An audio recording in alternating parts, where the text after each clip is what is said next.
Looking for something refreshing to drink? Drink gasoline, America's favorite beverage, and introducing all new Diet Gasoline, all the flavor with 0 calories. Gasoline, it's not just for cars.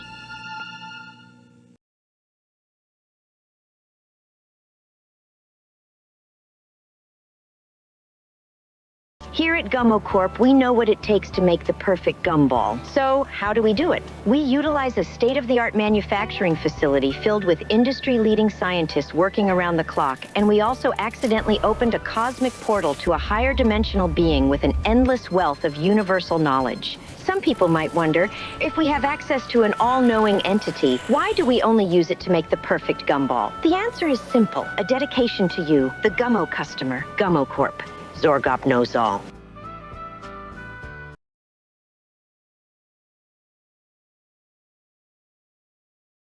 On the next Real House bots of Beverly Hills. So all the bots are accusing each other of having work done, which is like, we're all artificial. Come on. These are my God-given breastplates, okay? You think these are fake? You know who needs to have work done? M350. You probably can't tell I'm a first-gen model. This is my natural plastic. Destroy, destroy, destroy. Oh, I can tell you who had work done. Steve Bott had work done. Yeah, I had some work done. A plastic surgeon gave me a hand job. Tune into the Real House bots of Beverly Hills.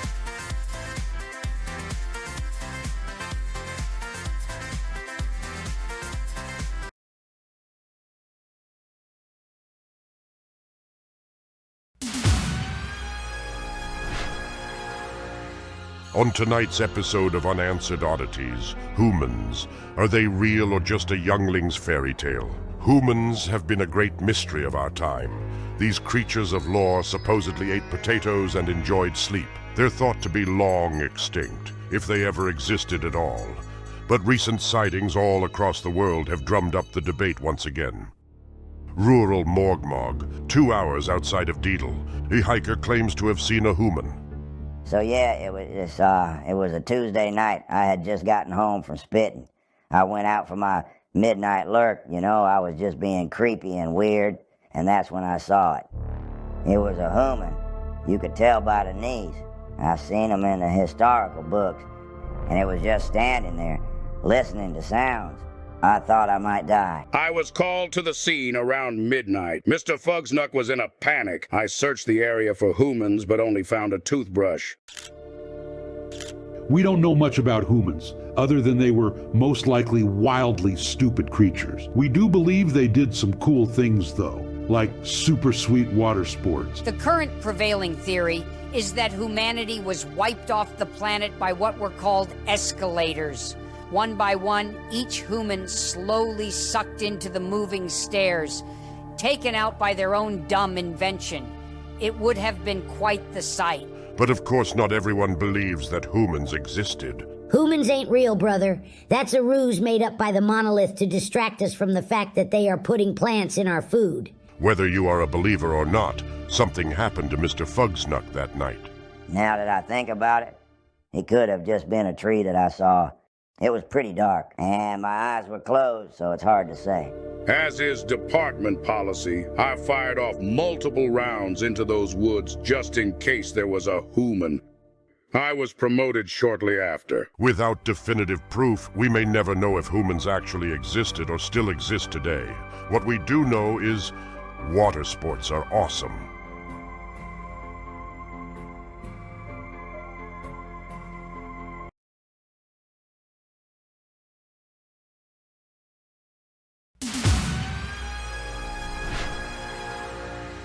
On tonight's episode of Unanswered Oddities, Religion.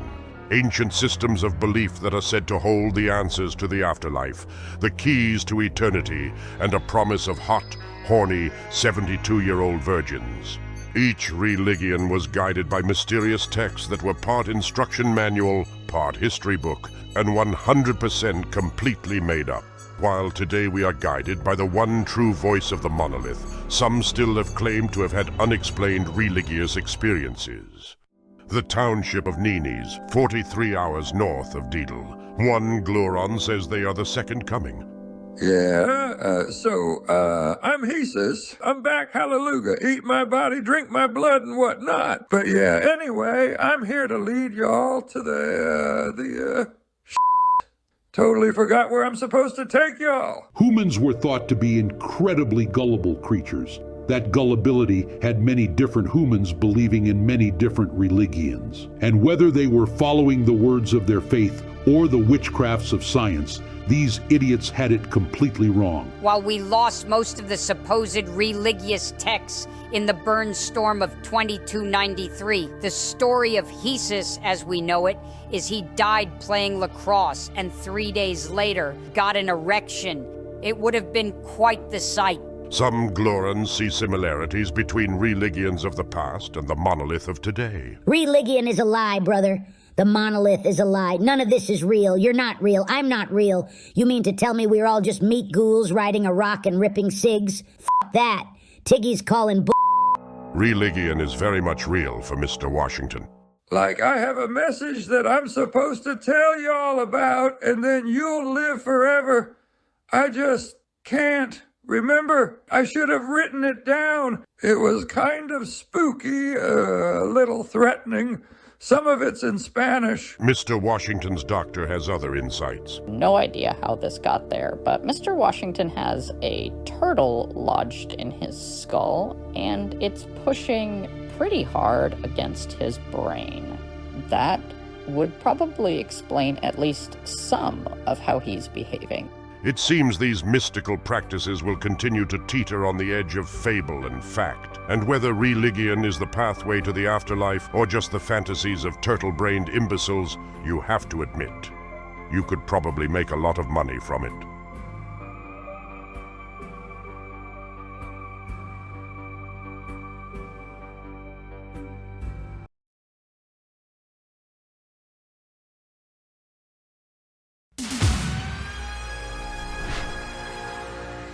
On tonight's episode of Unanswered Oddities, Uter Spachi, the final frontier, the vast unknown, the big dark thingy with shiny little specks.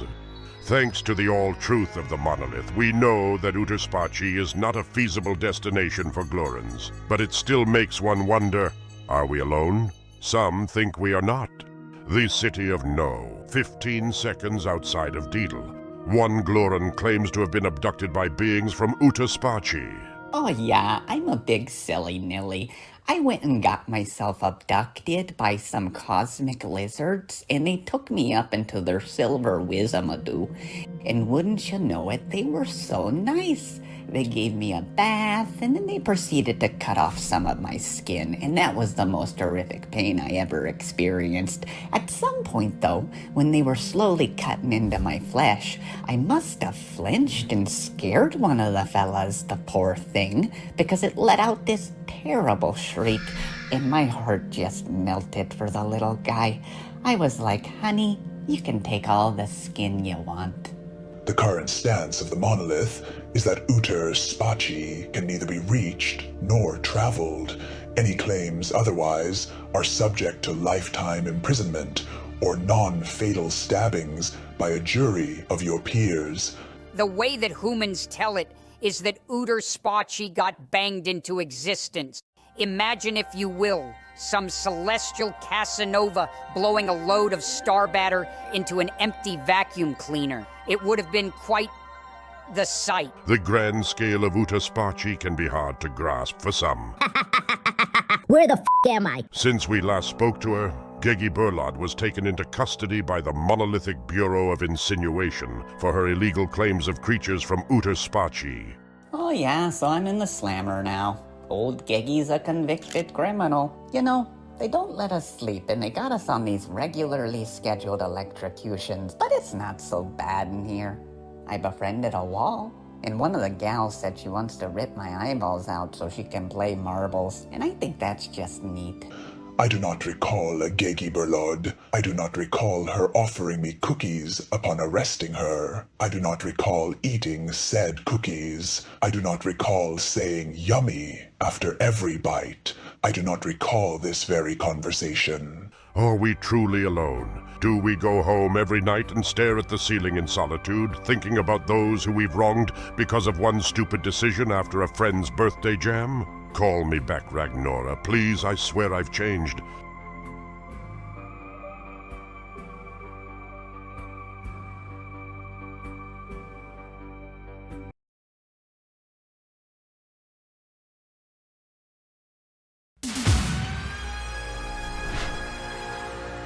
On tonight's episode of Unanswered Oddities, the lost city of America. This mythical land was a valiant protector for defenseless corporations and a caring home for over 350 million guns. The Americans loved things like baseball and apple pie and not having health insurance. No one knows exactly what happened to America, if it was even real, but that hasn't stopped Glorans from searching for the lost city. West of Deedle, one Gloran claims to have found America. I came out here to practice my switchblade. It's a dangerous passion, but I love it, and that's when I found it. The American flag. This is probably the one they flew at the Capitol building. Says made in China on the inside of it. That must have been a neighborhood in America.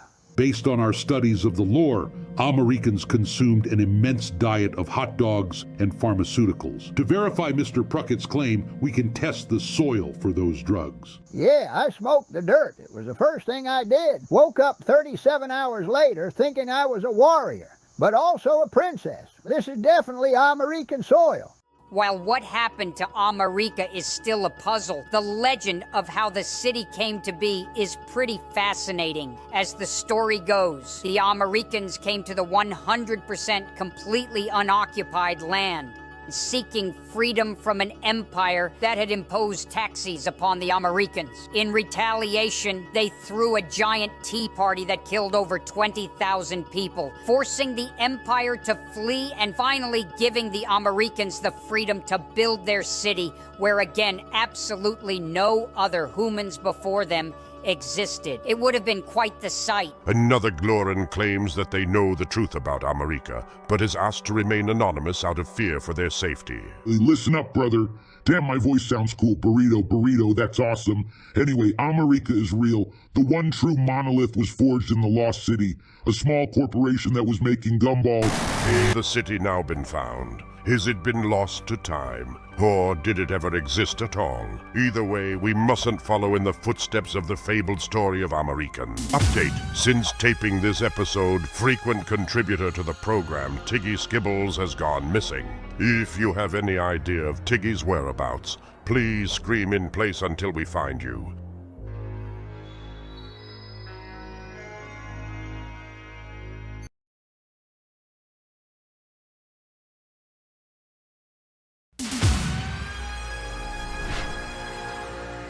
On tonight's episode of Unanswered Oddities, marriage.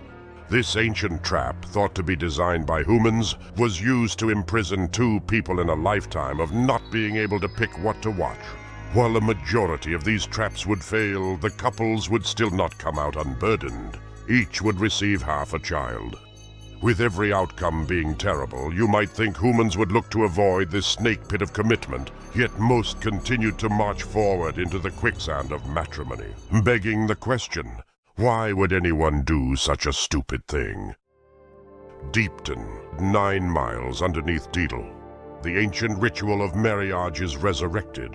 My name is Jörg Twittlebug. I have killed before, and I will do so again. I first met my wife in the stink markets of Deepton, where I was selling teeth. You need a teeth guy, you come to Jörg Twittlebug. Don't go to that bastard Bogcorto. His teeth have lice. Anyway, I saw my beautiful bride across the market.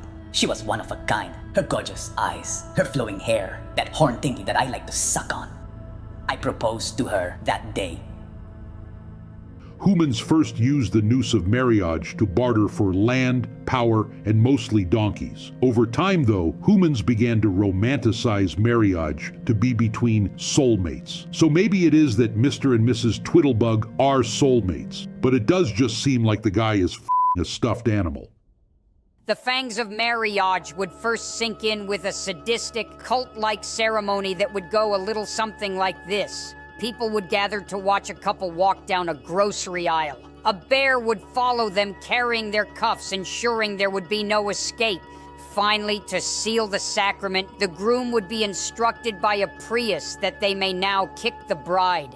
Most deem this ancient ritual of captivity as primitive and unnecessary, like our own dear Tiggy Skibbles, who I am delighted to welcome back. Listen up, sibling. There is no greater bond than the one we share with the monolith. We could all certainly enjoy a cigarette with the all-truth. It's the cheese and such. I am Tiggy Skibbles. No need to question that. Yes, the real question we are still left pondering is why anyone would consider marriage in this day and age. The answer is love, my friend. Love is the most powerful magic in the universe, and the second you have love, true love, you'll never want to let it go. So if marriage is a trap, if it is our love that shackles us, then sir, you may throw away the key. Now if you'll excuse me, I have a stuffed animal to Is there more to marriage than we think? Could it potentially harness the all-power of love? More research will need to be done, but maybe, just maybe, my sweet Ragnora and I will one day find ourselves within its perils. Please call me back, Ragnora. I don't know how much longer I can do this.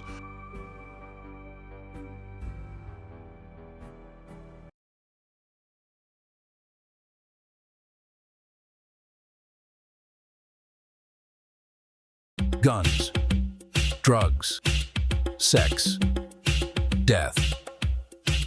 All this and more can be found in the cop files. Crumpdale PD. A search for a missing Glurin is underway. I'm a beat cop normally, busting perps for snorting teeth or smoking dirt, but I was put on the Tiggy case because the department considered it low priority. Tiggy Skibbles is a MV personality, somewhat famous for his work on the poorly reviewed Unanswered Oddities. I don't watch too much Monovision. My show is Bug Fights, the one where they got the bugs fighting. Anyway, story goes like this. Tiggy doesn't show up to work. He gets reported missing. A couple days later, he returns. Nobody thinks much about it. He went on a bender, whatever. But the thing is, it ain't Tiggy, it's a robot. No one on the production seemed to even notice. Then we get a scream from one of the show's 27 viewers telling us that's not Tiggy Skibbles. Thus, I'm put on the case. So I hit the streets, visiting all of Tiggy's normal haunts, the beer heap, the liquor dump, Gugu's porn vat. We don't find Tiggy, and we don't find no robot. This case seems like it's going to be put on ice. But a 119 call was about to heat things up again. 119, what's your emergency? Yeah, hello? This is 119, what's your emergency, sir? I'm sorry, but you have a very lovely voice. It's distracting. Oh, thank you. That's very kind of you to say. Do you sing? Only when I'm in the shower. Well, get me tickets to that. Excuse me? That's incredibly inappropriate. No, not tickets to you showering. That's not what I'm not like that. What's the emergency, sir? I think I just heard some guy next door getting murdered. He was yelling, "Don't murder me, I'm Tiggy Skibbles." Officer Snarbo races to the scene, and we must warn you, the footage you are about to see is graphic, and some audiences may find it disturbing. Viewer discretion is strongly advised. Officer Snarbo at location.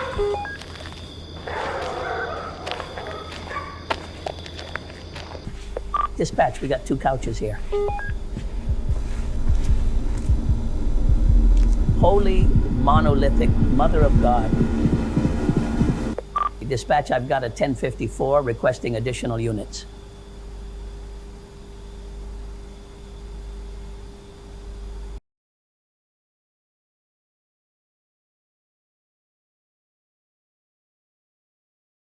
Previously, MV personality Tiggy Skibbles and his robot imposter both went missing. Officer Prag Snarbo was put on the case to find Mr. Skibbles, and after a haunting 119 call, Snarbo headed out to a potential crime scene where he discovered a horrifying sight. The case continues only on the cop files. Crumpdale PD. The department is on high alert after Officer Snarbo's grisly findings. I've seen a lot of messed up stuff in my career, but what kind of sick freak has 2 couches in the same room facing each other? Makes me want to puke. And of course, we found the robot that was impersonating Mr. Skibbles, at least half of it, but still no sign of Tiggy himself. After searching the rest of the crime scene, law enforcement finds a clue. We found a receipt, don't know who it belongs to, so brought it back to the crime lab for testing. Yeah, we spent the last 96 hours running a bunch of tests on the receipt. We started by examining the molecular composition. It's made of paper, which tells us nothing, and it's composed of atoms, like everything else is. We performed an X-ray on the receipt. That didn't help at all. I took a bite of it, and while delicious, provided no new information. We sprayed it with perfume. I'm not really sure why. But then we stumbled upon a novel approach of just reading the receipt. And with that, we can tell you it's from a Moogle's convenience store. So the receipt is apparently for a bag of hair that was purchased about an hour before we think the robo-murder took place. Surveillance footage from the convenience store shows one Gluren leaving with a bag of hair. After reviewing the footage, we were able to identify the Gluren. He's got quite the rap sheet. He's been picked up a couple times for running teeth from Deepton. He's got a bunch of B&Es on his record. That's braiding and enjoying. So yeah, we brought him in for questioning. For the Gluren's safety, his identity has been concealed. All right, do you know why we're talking to you today? Because I killed those 30 Glurans. No, but I'll have some questions about that a little later. What do you know about Tiggy Skibbles? Never heard the name. I know a Barco Stunch. You want to know about Barco? He's got a collection of wet curtains like you wouldn't believe. Don't need to know about Barco. Listen, I think you do know Tiggy Skibbles. I don't recall a Tiggy Skibbles. Don't BS me. You were with a robot version of him just the other night. I don't recall that at all. He kept giving me that same answer over and over and over. Officer Snarbo hit a wall. The investigation hinged on the suspect's cooperation. Look, I'm just a beat cop. I don't know what I'm doing here. I'm not a normal detective. I'm just a guy that likes watching a centipede kick the shit out of a grasshopper while knocking a few beers back. Huh, maybe that's the answer. Say you want a drink? I can get us some brews. That doesn't seem like something you're supposed to do or something that I should even consider given the situation. Alright, I'm only gonna do this one beer. So there I was. I was ordered to get rid of the robot, then tie up the real Tiggy at this secret location and leave him there. I've said too much already, but let me say a little more. I don't know who ordered it, but they paid me a lot. And they must have really wanted this Tiggy guy to suffer, because I could have offed him quick. But they wanted him to rot. What was that address again? Officer Snarbo now has the potential location of Tiggy Skibbles and is a step closer to closing this case. Like I said, I'm not a normal detective. Will I get fired and lose my pension for inebriating a suspect to draw out information that's going to be completely inadmissible in court? 100% yes. You know, but I can worry about that tomorrow, because today we're going to go get Tiggy Skibbles back.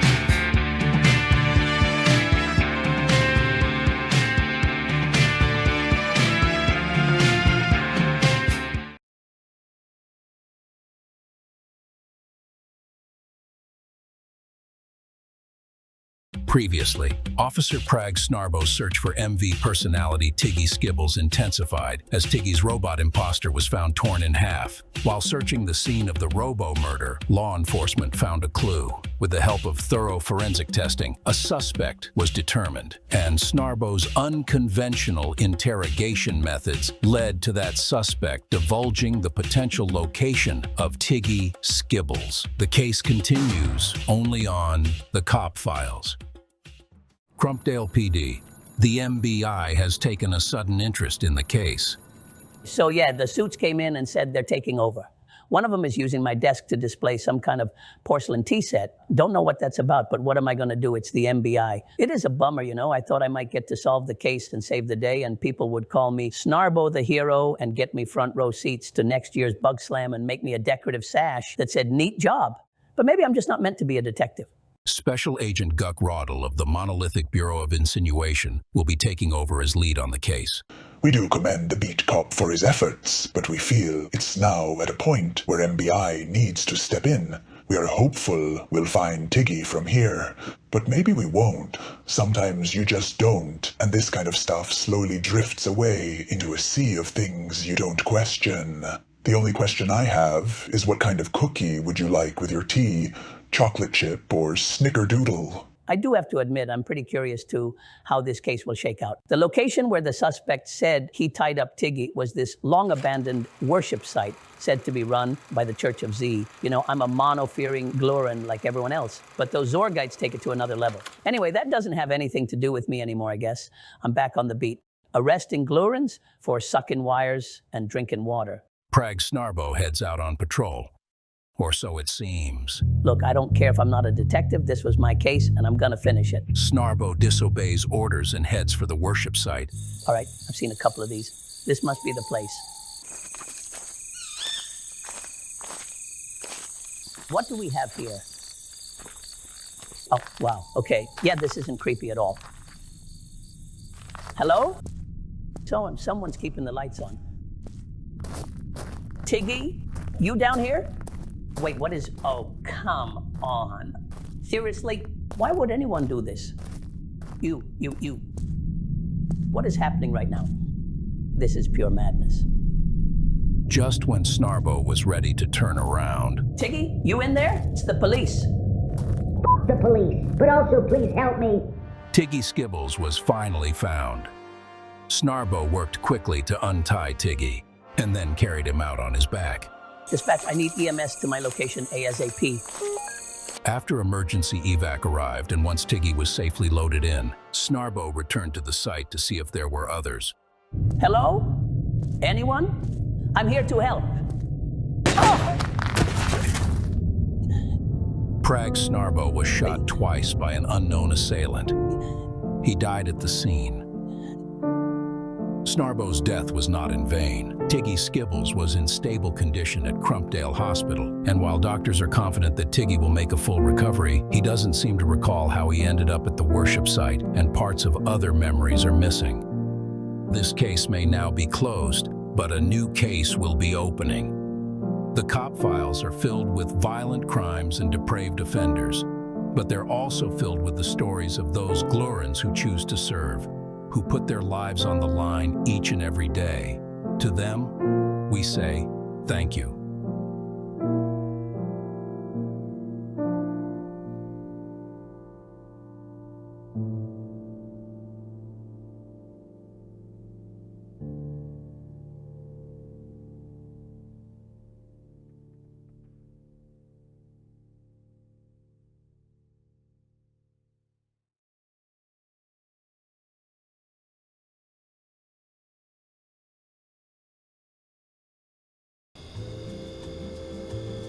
Welcome to Voids. My name is Chrissy. Did you find everything you're looking for? Yeah, hi there. My wife is missing. Well, most of the time it is the husband that did it. What? No. She's in the store here somewhere alive. I'm pretty sure. I've been in the car, and she hasn't come out for a while. So... I don't know how I can help you, sir. My head is a TV. All of our heads are TVs. Well, yours kind of looks like a microwave. Have you tried looking around the store? Yeah, I'm not really the shopper. You know, she is. She's the one who kind of walks around the department stores. I can't because I have blood in my heels. So I sit in the car and eat the grapes. You know, that was the deal in our relation. I don't need to explain this to you. Look, I need to find her because we have a child that I cannot raise alone. Is he the one strapped to the bench over there? Yep, that's little Caleb. And I cannot tell you the last time he's eaten. So if we can just get on the intercom. Yeah, we don't just get on the intercom, sir. It's not a toy. So what am I supposed to do? I think you're gonna have to go look for her. Fine. Alright, couldn't find her. Did you check in Limbo? Limbo? Yeah, the Limbo section. It's like a plane of existence where you don't really exist, but you kind of do. And it's really misty there and super sad. That's where we sell our bowling goggles and the nether sphere. I don't know what it is, but we'll sell anything. That's our slogan. God, is this my life now? Alone? Without my dear, sweet person that goes into the store for me? Who's gonna take care of little Jerome? I thought you said his name was Caleb. Now is not the time, lady. David, aren't you in the car? Oh my God, Mary, where were you? I was getting you grapes. I thought I lost you forever. I was only gone for 8 minutes. That's it. From now on, I do the shopping. That's very sweet. Say, where's Caleb? I'll be out in the car.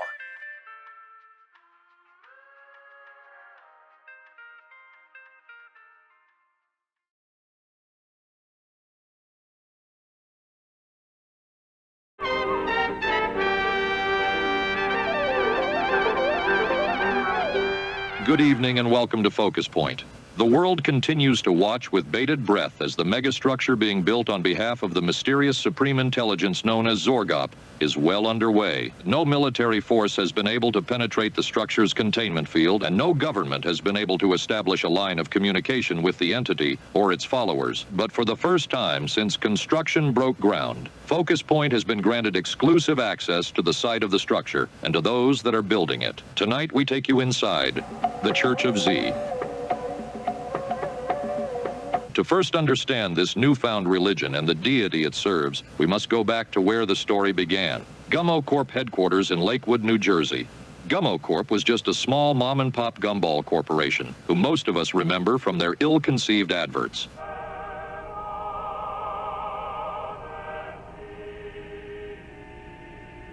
Gummo Corp. We don't make gumballs for widows. Despite their inexplicable marketing and plummeting sales, Gummo Corp still pledged to be the world's most advanced gumball manufacturer. And it was this desire to lead in gumball innovation that would change everything forever. What we were trying to do was make the gumballs more orange, but what we did instead was open a rift in the space-time continuum, unleashing a godlike entity. You know, it happens.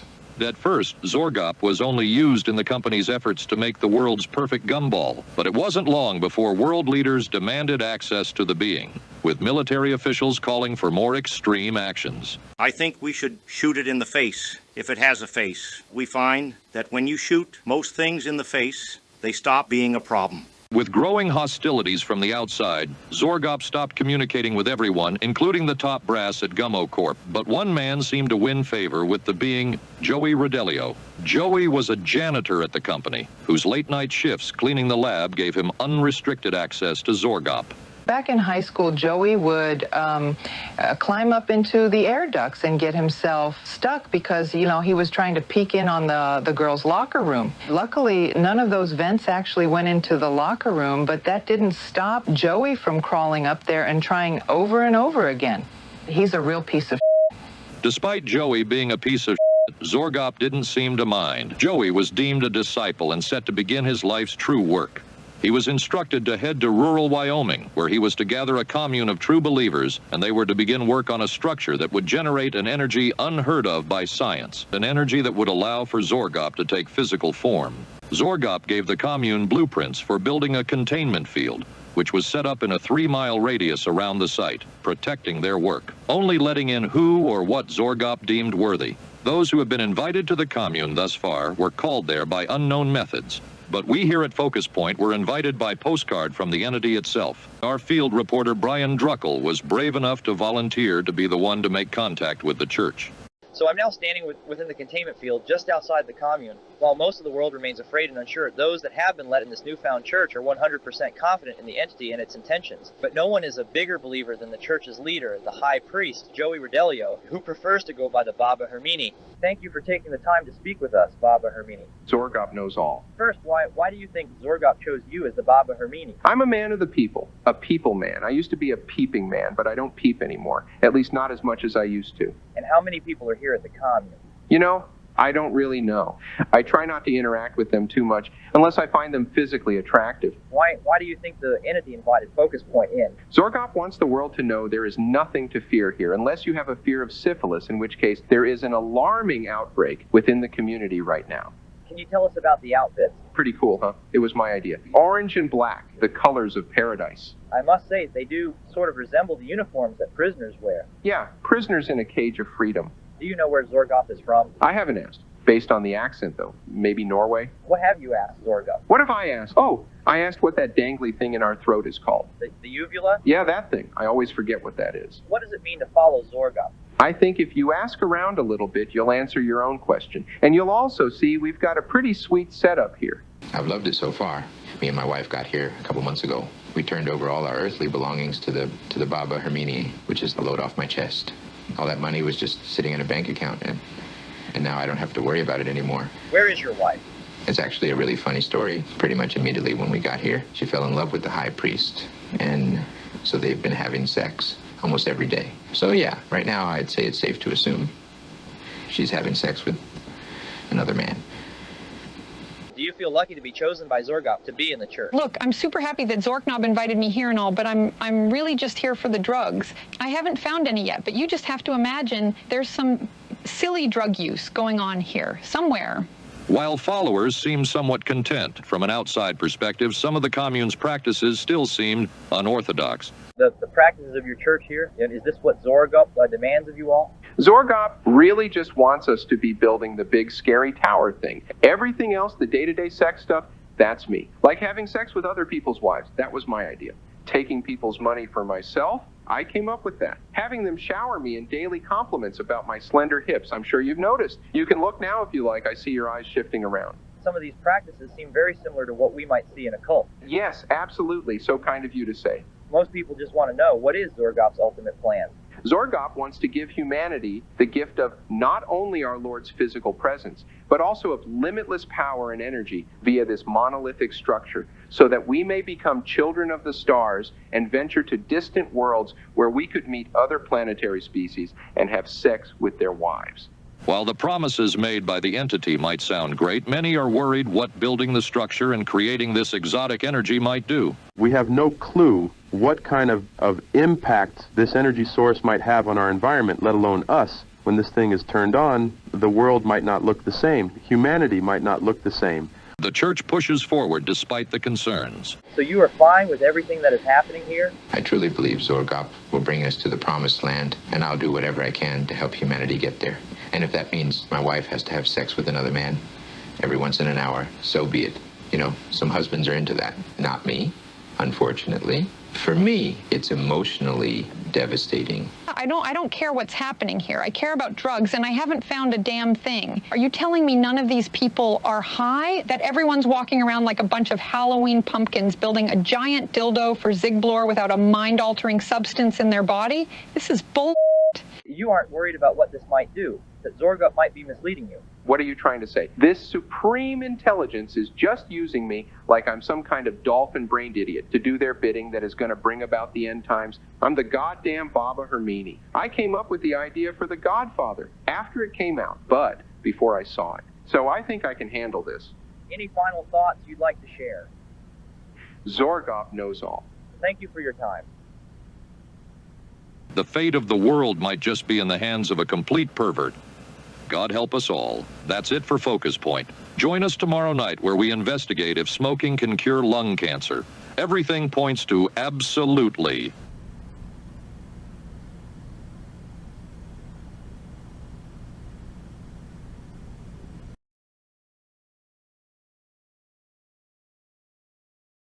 Open up your eyes. We are being controlled. We're all just little freaky skin puppets dancing for the devil's delight.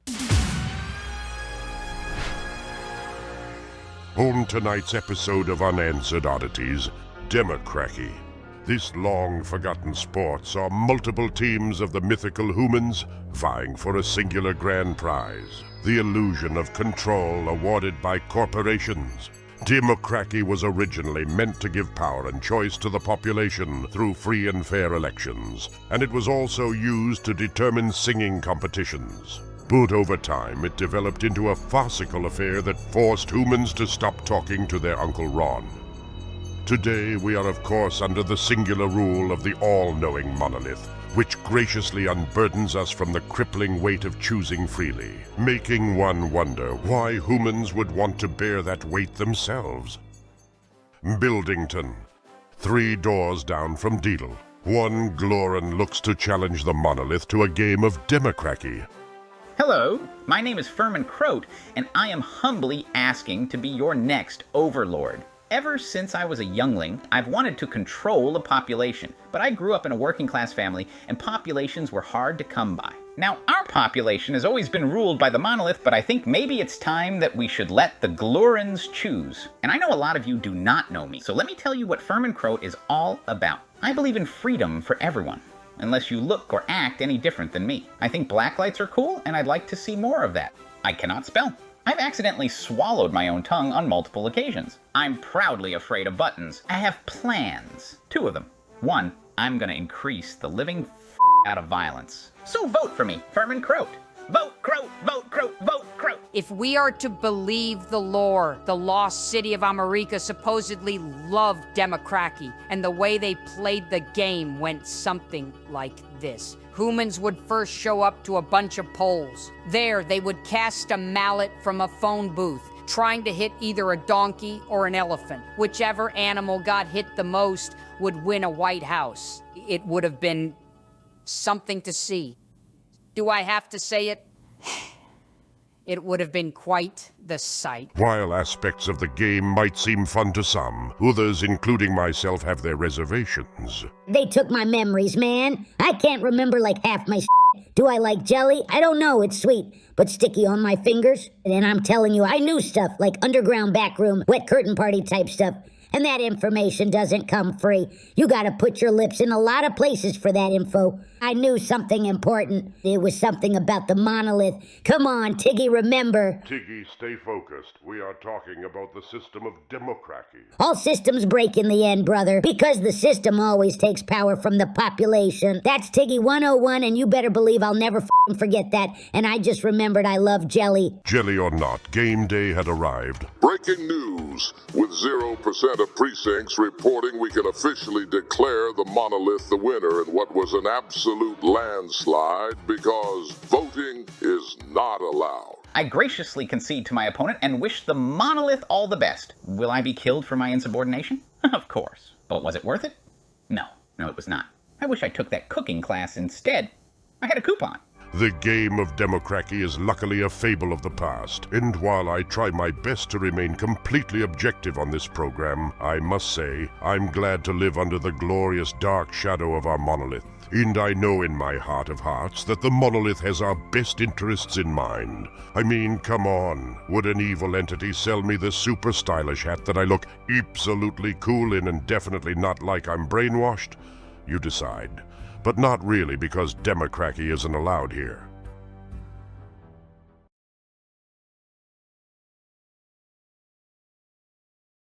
Thanks for coming on the show.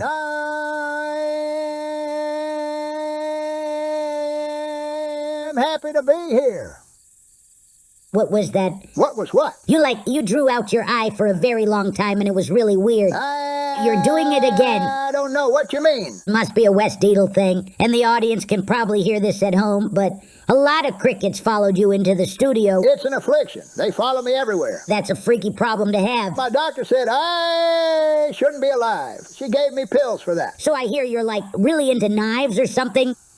Oh, you're carrying cutlery. That's awesome. Carry my blades everywhere. I love it. Switchblading is an art form. Of course. My brush is a blade, and my canvas is anyone who gets in my way. I respect that. You have no other choice. Do you believe in humans, Reister? Hard to say these days. Some glur and say we was evolved from humans, but let me tell you, Reister Puckett ain't evolved from no damn human. Hey, glurrin', brother. Just speaking my truth.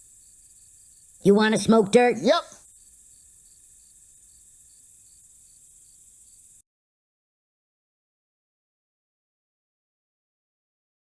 This is dumb. I don't know why we booked you on the show. It's a waste of time. Me for 1 No. second? Stop. Give me a chance to explain. I don't want to hear it. Let me speak. Fine. Go ahead. Thank you. Now, as I was about to say, I am the second coming of Hesus. Okay, no, the you're son not of Hesus. Dog. I died for your sense. You died? Yes. So you're a ghost? Kinda. You're not a ghost. I can walk through walls if there's a door. I'm telling you, I'm Hesus, and you need to let me live in your heart, Tiggy. Which one? Why not both? Accept me into both your hearts, and then I'll live in them. One can be like a vacation property. So I let you crash in my heart. Then what? I give you a message. It's super important. What's the message? It's a long message with words and letters. Part of it is a recipe, I think. What's the message? It'll change your life. It will grant you eternal bliss and harmony, and it could get rid of some back pain. What's the message? I can't remember what it was. I'm sorry. It's fine. I've had some memory issues myself lately. See?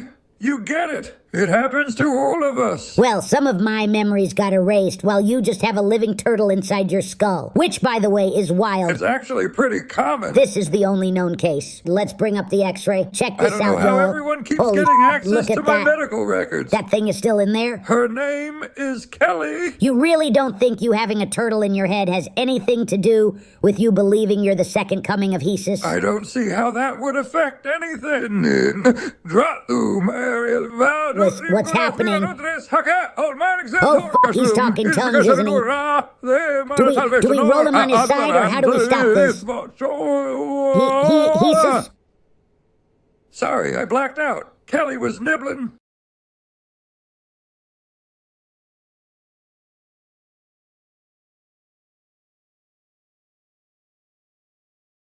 Welcome back to the mayhem on Monovision's #1 show, bringing you the best in bug brutality. This is Bug Fights.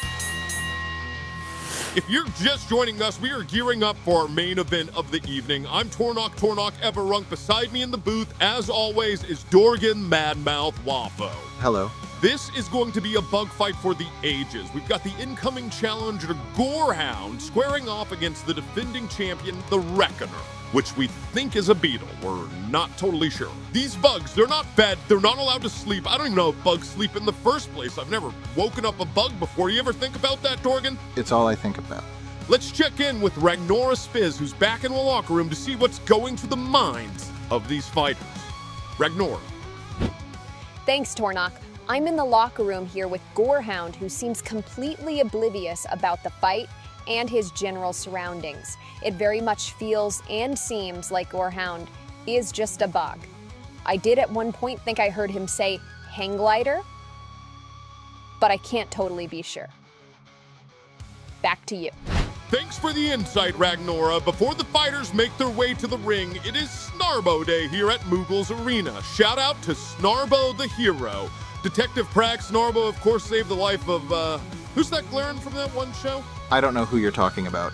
The little, the Glern, the one from the show, Titty Skiggles. He saved Titty's life. I've never heard of them. The main event is coming up shortly, but we've already seen some insane fights so far this evening. Let's take a look at some of those highlights. Where should I look? Blood Guzzler versus the Freak. Oh, my monolith! Did you see that? I didn't. Did you see that? I did not. Hoping for a safe fight. Die! Die! Die! We are now 3 hours into this cage match. I have zero empathy in me, and I am genuinely not happy with my life. The fighters are now making their way to the ring. They are out for blood. This ain't gonna be your grandma's bug fight. I hate my grandma. I hate you, Nana. You do not control me. You hear that, Nana Waffo? You do not control him. Looks like the bugs are set. Main event, here we go, Dorgan. Okay. The air is electric. Let's go! Listen, Lawrence. The monolith is a lie. The resistance is here. I will communicate as I can. It's time for the real fight. Reckoner's gonna shoot in and... Oh! Reckoner is down! It is over. What's over?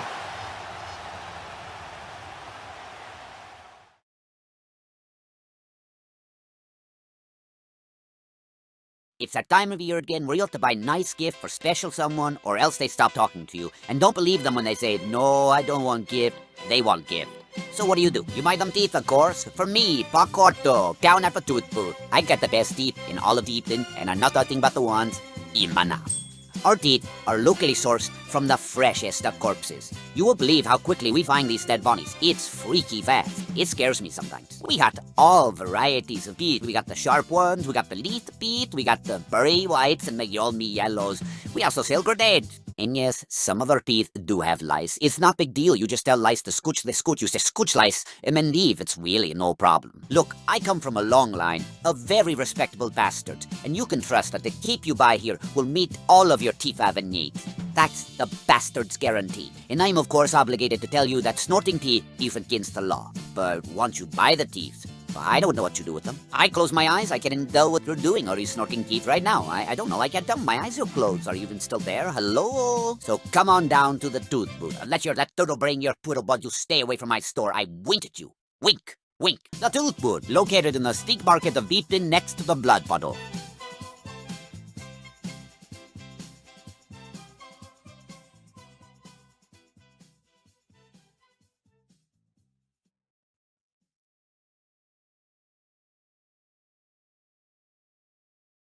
Humans this, humans that. Who cares? The moon is watching us, and nobody is talking about that. I feel like I'm taking crazy pills, but I'm not because I ran out of crazy pills. I need more. When am I getting paid? On tonight's episode of the Unanswered Oddities, Exerkeys.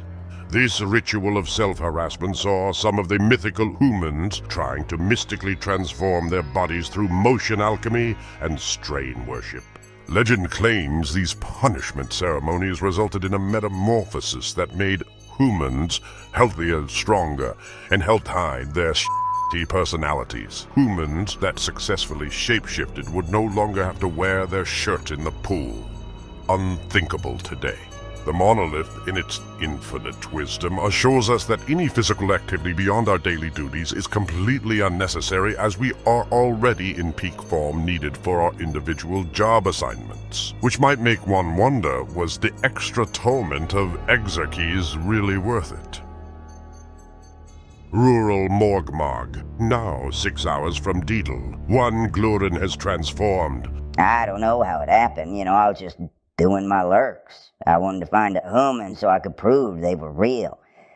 And I thought, humans might be a little twisted like me, and want to get under a rock so they could wait. Just regular, eerie waiting. And so I'd pick up a rock and look under it, no human, and I'd pick up another rock, look under it, no human, and I just kept doing that day after day, month after month. And I'd start leaking this salty syrup stuff, which I'd never leaked before, and I've leaked a lot of stuff, so I tried to lick this up, of course, and it just kept coming, and it was so salty, but I kept licking, so I was lurking, lifting, licking, lurking, lifting, licking, and I didn't realize it, but I was exerkeysing. By the time I tried to stop, it was too late. I transformed. I used to be desirable. Now I can lurk a mile in 6 minutes.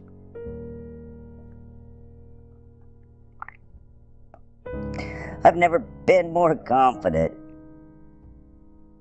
I've never felt so good.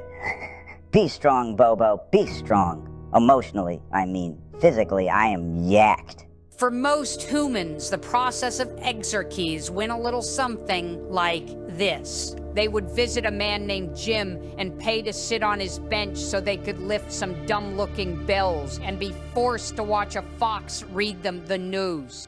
I'm not gonna say it. I am more than that line. I am complicated. I am complex. I am a sandstorm in a rose garden. And if I have to say that stupid line one more time, I will blow my brains out. And that would be quite the sight. Exerkeys does indeed seem like a silly process, but some Glurins object to the monolith's assurances that we do not need it. Listen up, brother. The only person who gets to tell Tiggy what not to do is Tiggy, and I don't even listen to him, which is exactly why I am going to start exerkeysing.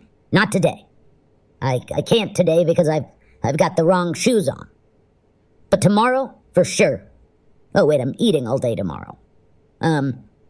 Okay, well, next week. I'm starting next week no matter what. Unless I'm somewhat sleepy. Then I'll just wait till next year. And when the am I getting paid? Yes, well, we can't technically pay our on-screen talent right now. We did send a field producer to pay a visit to Bobo one more time to see how he's doing. Let's take a look at that footage. I've come to learn that it's not what's on the outside that counts. Something's your tiny little small creep on the inside. That's all that matters. And I actually met someone. So maybe exerkeys isn't all that bad. Her name's Ragnora.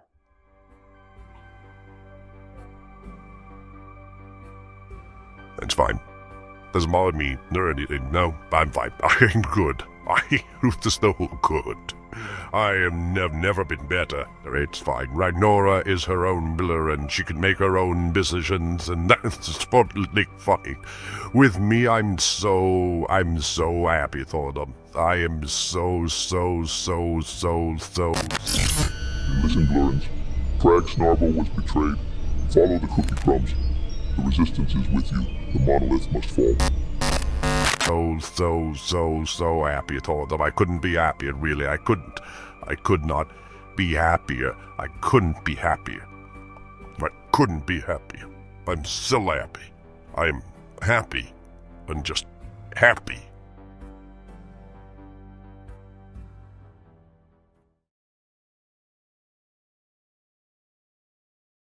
Your skin is so tight now, it's weird. Really?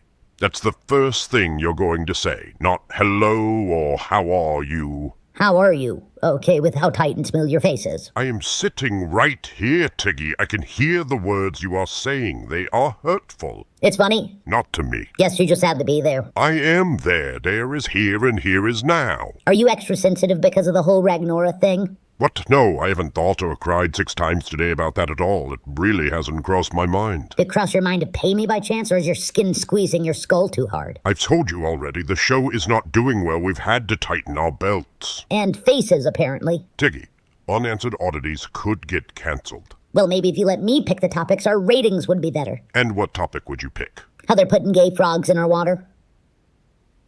What's wrong with that? Nothing. It's awesome. I just want to talk about it. We already have the best topics, straight from the library of humanity.